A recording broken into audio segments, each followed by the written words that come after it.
Hi, welcome to question 7 of the Leave Cert Ordinary Level 2024 Paper 2.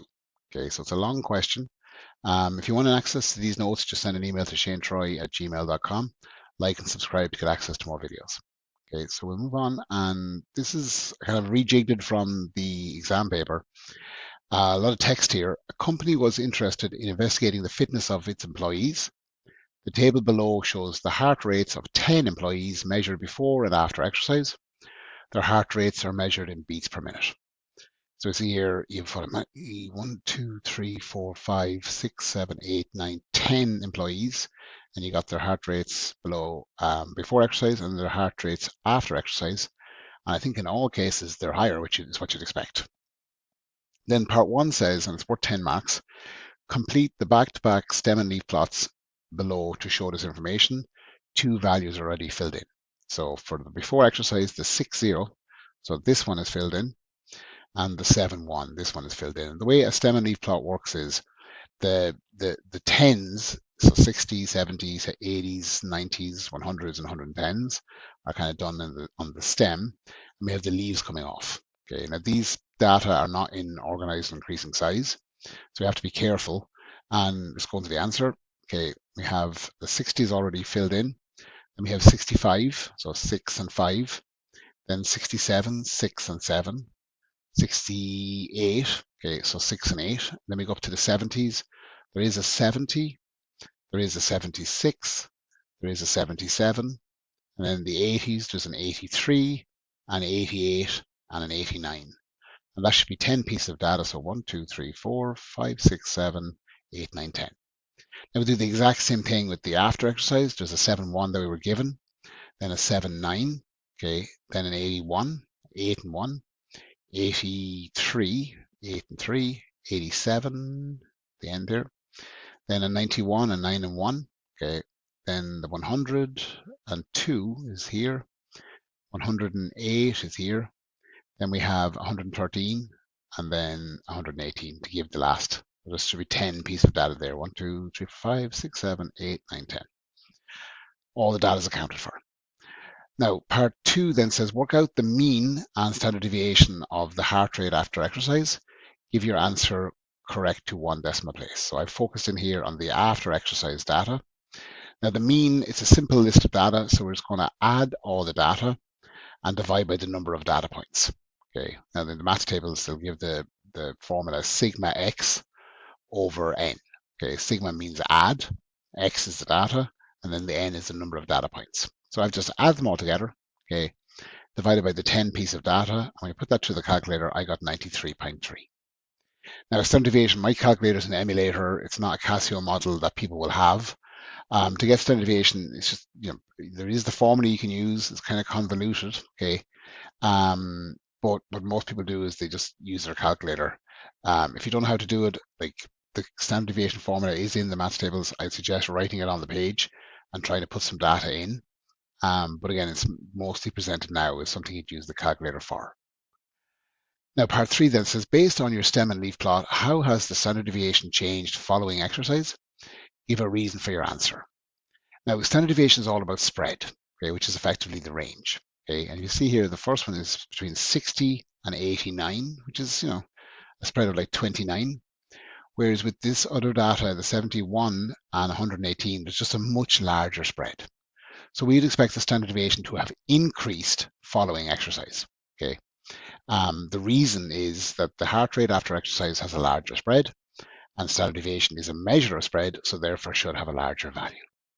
That's it. Okay.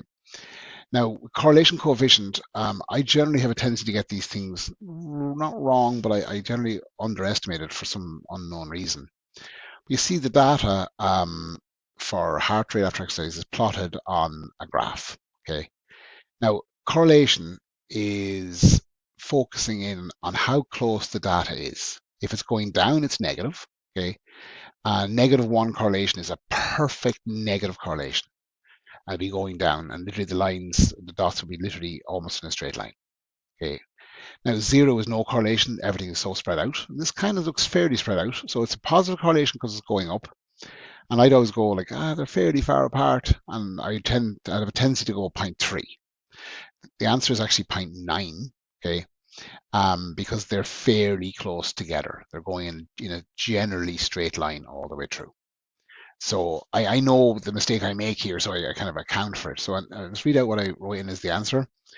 So a negative correlation indicates that the y value is decreasing as the x value is increasing. So y is going down as x is going up. So it can't be negative because it's a positive. It's going up. So as x increases, y is increasing. So it's a positive correlation. 0.9 indicates a strong correlation, and the data is increasing, so it's positive and is closely related, whereas 0.3 would be more spread out. Okay. Now, part B, part 1, says a random sample of 355 people was picked from everyone who took part in a park run in 2023 in Galway. Show that for this sample, the margin of error for a population proportion is 5.3%, correct to one decimal place. Now, this is a fairly standard thing. And they always do, they ask hypothesis testing, you're going to be using this formula. The margin of error is equal to 1 over the square root of n. Okay, so the bigger n is, the less the margin of error. You might, for example, have a poll would generally have at least 1,000 people to keep it in, I think it's like a 3% margin of error. The more people you ask, the more reliable or the less error should be inherent in that sample, as long as you're doing things like picking the sample fairly and the usual critical thinking things that might go into polling. Now, if we use the n value of 355, which is the number of people they sampled, okay, so it's 1 over the square root of 355, okay, that gives me a number. When I multiply that by 100 to get a percentage, I get the 5.3%. So if you know that formula, pretty straightforward. If you don't, you're struggling, okay? Now, part 2 then, we're heading into the hypothesis testing. It says 96 of the 355 runners finished the run in under 25 minutes.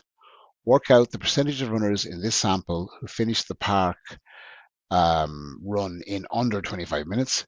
Give your answer correct to the nearest percent. Okay, so I'll go straight to the answer here. So you have, effectively, you're getting your percentage here. They're telling us that's 96 of the 355. Now to get a percentage, we multiply by 100, and I got 27.04%. I round that down to the nearest percent of 27. That's it. So there's no real trick here. Even if there's a lot of words, it's hard to figure out what to do. You're just finding a percentage. Okay. Now part 3, it says a running club commentator, and I've gone straight to the answer, so apologies for that. A running club commentator said that the Galway Park run times have changed since 2019. In 2019, it was reported that 24% of all runners finished the park run in under 25 minutes. Use your answers from part B1 and B2 to test the claim that the percentage of runners who finished the park run in under 25 minutes has changed since 2019 at the 5% level of significance. Okay, show relevant calculations, state your conclusion, and give a reason for your conclusion. And in the exam paper, they've given these 3 headings. Okay, so we know that the margin of error is 5.3%. Now, I should say beforehand, if you're struggling with this question, or just as a hint, write down the answers for B1 and B2. Generally, and I'm actually just checking the marking scheme as I talk, that gives you the low partial. So I'm just double checking it. Yeah, literally it says right answer from B1 or B2 in this part, you get the low partial. Okay, and that's kind of always the case. Even if they were wrong, they'd be accepted as correct. But we're going to do the right numbers. So there's 27% of people finish within the margin of error. Okay, so that's 27 minus 5.3. So there'd be 5.3% of people below that, and 5.3% of people bigger than that. So I'm taking 5.3 from 27 to get 21.7, and that range is the 32.3%. Now, is 24% within that? So the evidence does not show that the number of runners has changed since 2019, because 24% is within that range. And then we say that we fail to reject the null hypothesis. It's kind of weird language, I appreciate, because 24% is between that interval. Okay, and that's it. So hypothesis testing is very standard. You use in part 1 and part 2 of the question, and then you're making your range. Okay, it's always within the 5% level, or at least every time I've seen it, within the 5% level of significance. So you're just doing it once, okay? And then the rest just have to just state it in the right way. I appreciate it's a very hard question, generally very poorly answered because it can be very tricky. But it's very standard in how the question is asked. Now, that's the end of question 7. Okay, so if you want to copy these notes, send me an email to shanetroy@gmail.com. Like and subscribe to get access to more playlists. Best of luck.